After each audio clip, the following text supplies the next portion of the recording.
You're lying in the dark, and the fire has burned down to a low orange glow.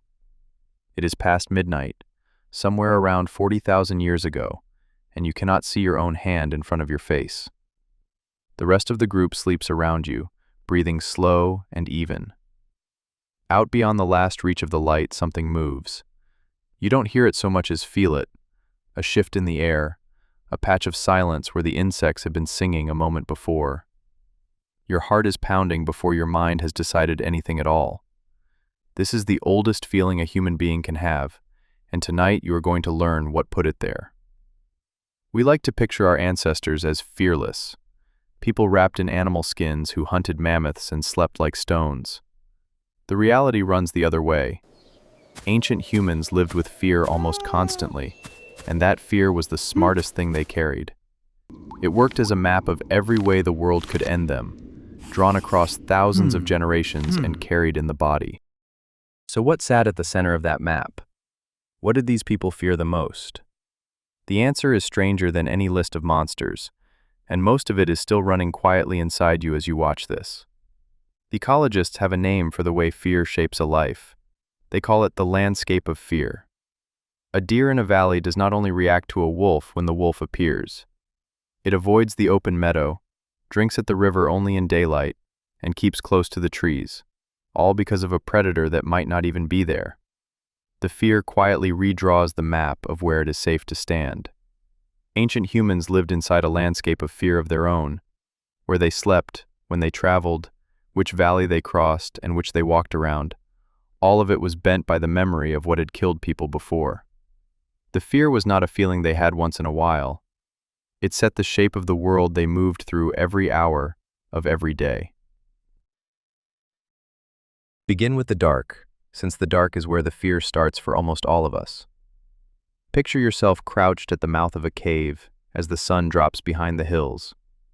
Your eyes work well in daylight and turn nearly useless once the light is gone.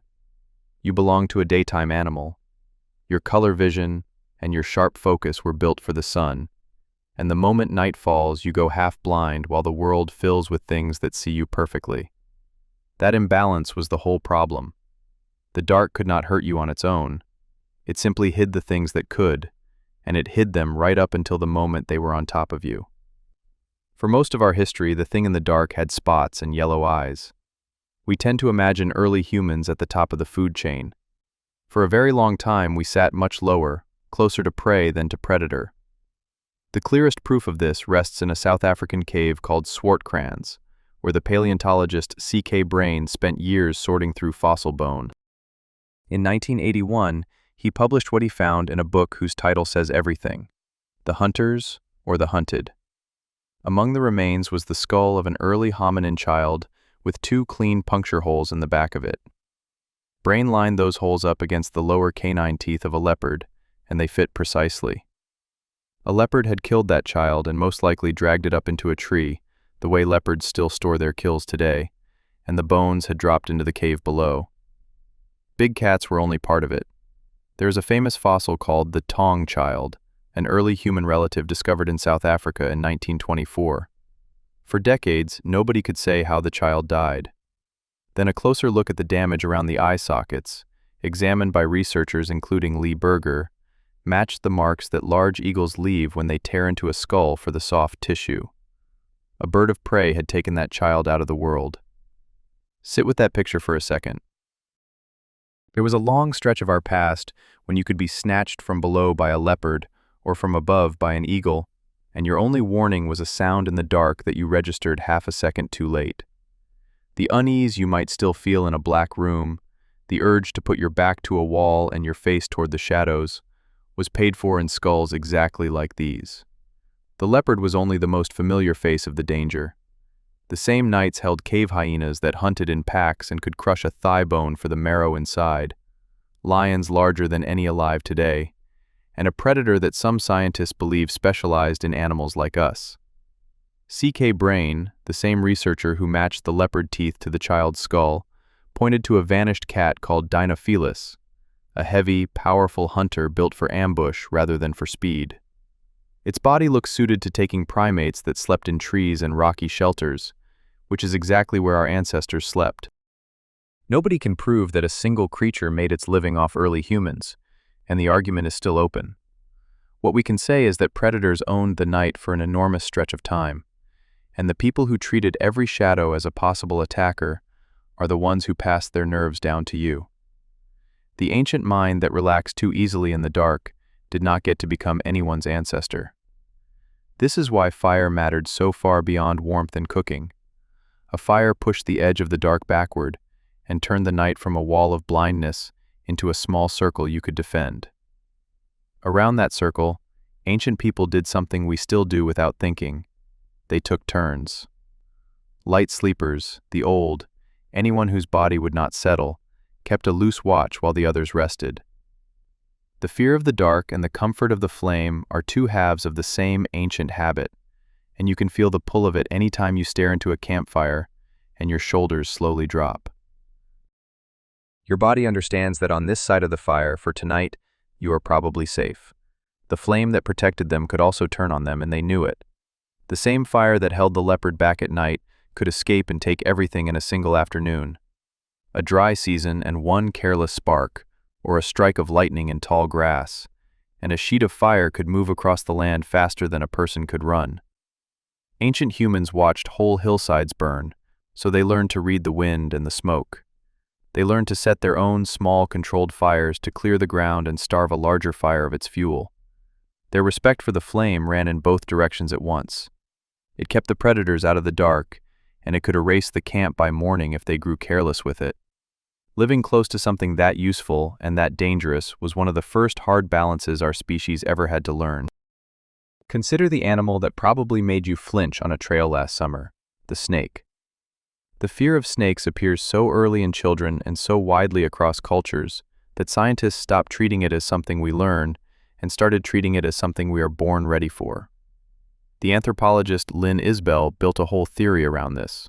Her argument, set out in research from 2006 and a book a few years later, is that snakes were the first dangerous predator that early primates faced, and that primate eyes were partly shaped by the constant need to spot them. An ancestor who could pick a still, coiled snake out of a tangle of leaves a heartbeat sooner lived to have children. The ones who could not often did not get the chance. You can watch this machinery run inside a modern laboratory. The psychologists Vanessa Lobu and Judy Deloach ran a simple experiment. They showed people, including very young children, grids of photographs and asked them to find the single snake hidden among flowers, frogs, or caterpillars. People spotted the snake faster than they spotted anything else, and the threat did not even need to be real to trip the alarm.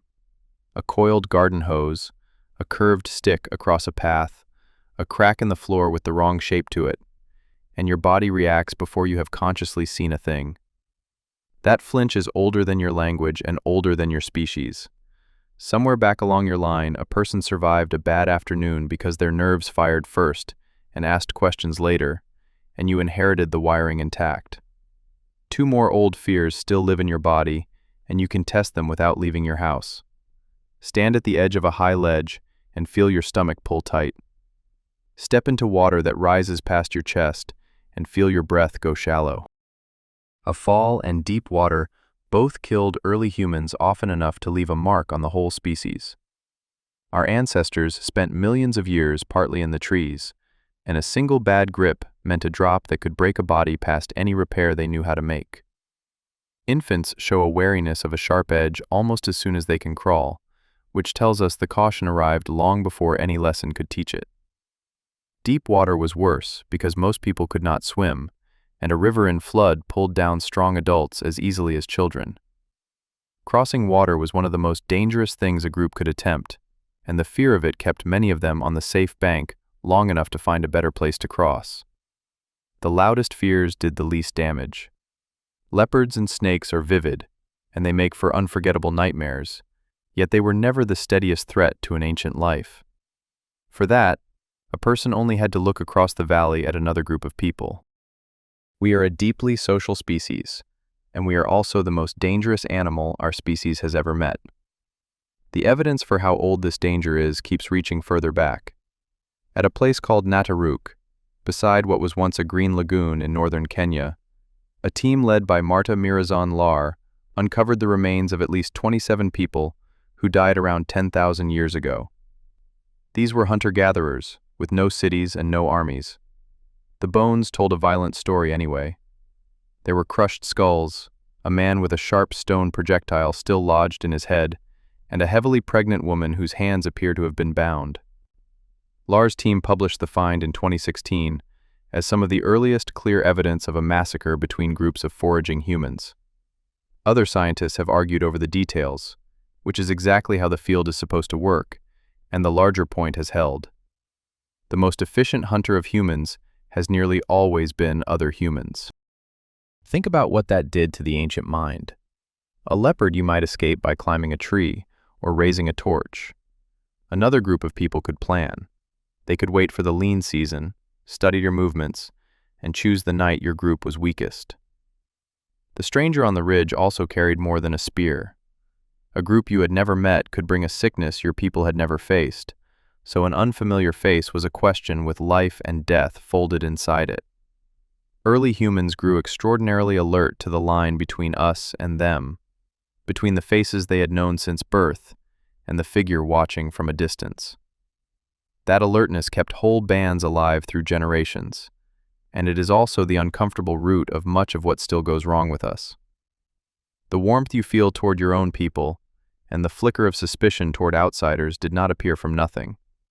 It was a survival tool, sharpened over a very long and very bloody stretch of time. There was a fear inside the group that could kill as surely as any enemy outside it, the fear of being cast out. An ancient human alone was an ancient human who would probably not see the next season. One person could not keep watch through the night, bring down large game, raise children, and recover from a wound without the others. The group was the single greatest advantage our species ever had, and losing your place in it came very close to a death sentence. So early humans grew painfully sensitive to their own standing. They watched for the cooling of a friendship, for a change in how others spoke to them, for any sign that they were drifting toward the edge of the circle. That sensitivity never left us. The sting you feel when you are left out, the way a cold look from people you care about can darken an entire day, reaches back to a time when the approval of the group and staying alive were the same thing. Loneliness hurts for a reason. For almost the whole of human history, being alone was one of the most dangerous things that could happen to a person, and a body that dreaded it was a body that fought to stay among others. There was another fear that left almost no fossils, and it may have shaped our inner world more than any predator did. It was the fear of the dead. When a member of the group stopped moving and went cold, that body had become dangerous in a way nobody could see. We understand the reason now. A fresh corpse can still carry whatever killed the person, and sickness travels fast through people who share food, warmth, and a sleeping space. The biologist Valerie Curtis spent her career studying disgust and described it as a behavioral immune system, a set of gut reactions that pull us away from rot, from waste, and from the dead, long before we could ever explain why. An ancient human could not see a pathogen. They could feel revulsion, and that revulsion held them at a distance that often saved their lives. That single fear may sit at the beginning of something enormous. The urge to do something with a dead body, to move it, cover it, or mark the place, runs strikingly deep in our past. Some of the oldest known burials were left by Neanderthals and early modern humans, who laid their dead in the ground with what looks a great deal like care. A dread of the cold body, tangled together with grief for the person who used to live inside it, sits very close to the birth of ritual. The same reaction that made you step back from a corpse also made you bury it, and once you had buried it, you began to wonder where the person had gone. A surprising amount of what we now call religion may begin inside that exact mix of fear and love. Disease did not only come from the dead, it came from the living as well, from a cough across the fire, from water that looked clean, from the bite of an insect nobody thought twice about. Ancient humans could see none of it. A strong hunter could be walking and laughing one week and gone the next, emptied out by something with no face and no name. With no idea that germs existed, people still learned to fear the signs. They drew back from the visibly sick, they moved camp away from waste and rot, and they treated certain places and certain bodies as things to keep away from. From the outside, those reactions can look like superstition. They were often the only defense a person had against an enemy far too small to see, and they worked often enough to be worth holding on to. Some of the worst fears did not wait outside the cave. They arrived inside the sleeping mind.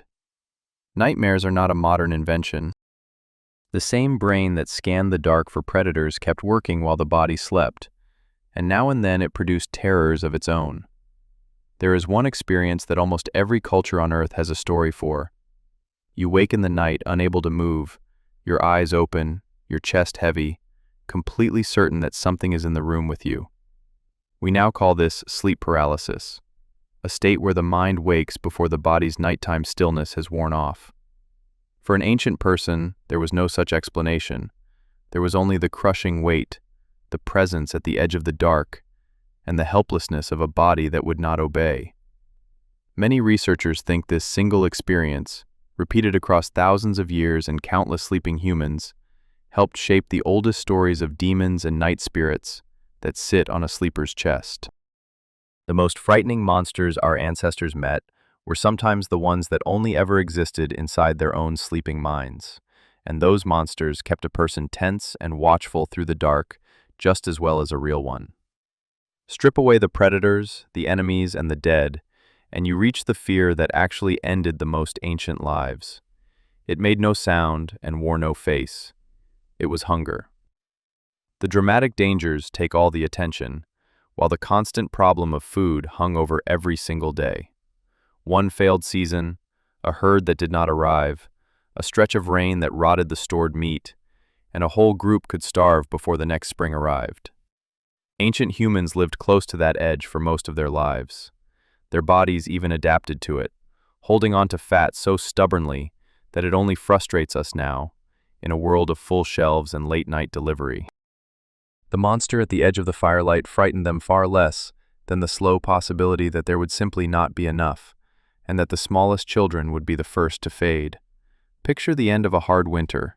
The stores are nearly gone, the ground is still frozen, and the animals that did not starve have moved somewhere your group cannot follow. No beast is hunting anyone in this moment. The danger is simply that time has run out. This was the fear that taught ancient people to think about the future, the reason they dried meat and buried it in the cold ground, the reason they remembered every good valley and every reliable river. The terror of the empty store pushed our species to plan, and planning may be the most powerful thing we ever learned to do. And then there was everything they could not explain. Thunder that ripped the sky open with no visible cause. The sun swallowed in the middle of the day during an eclipse, the light draining out of the world while the birds went quiet. A river that rose overnight and carried off the camp. A sickness that emptied a strong body from the inside while the whole group looked on, helpless. For us, these things have names and mechanisms. For an ancient human, they were vast events with no source you could fight and no direction you could run. So the mind did the most human thing available to it. It filled the silence with intention. It decided that the thunder wanted something, that the river held a will, that the dead were still watching from somewhere close. Some researchers suspect that this habit of sensing a mind behind events, even when no mind is there, was itself a safety setting. The person who assumed the rustle in the grass was a predator and turned out to be wrong lost a little energy. The person who assumed it was only the wind and turned out to be wrong lost everything.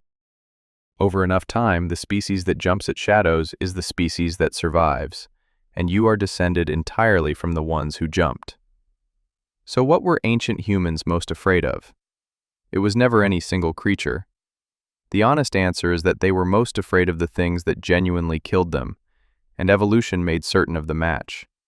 The cat in the dark, the snake in the grass, the long fall and the deep water, the strangers across the valley and the silence of being cast out by your own, the cold body that carried sickness, the empty store at the end of winter, the terrors that came in the night behind closed eyes, and the enormous, unexplained sky stretched over all of it.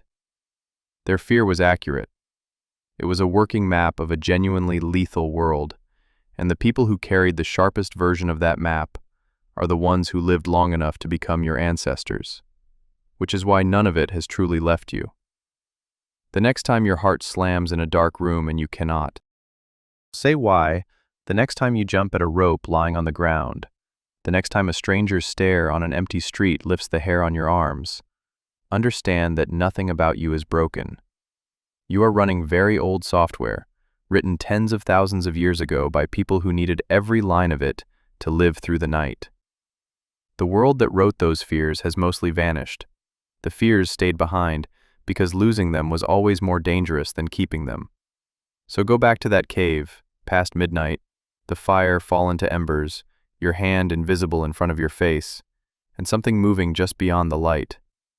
An ancestor of yours lay in exactly that spot and felt exactly this, then did the bravest ordinary thing a person can do. They held still, they waited for the dark to give way to morning, and they survived to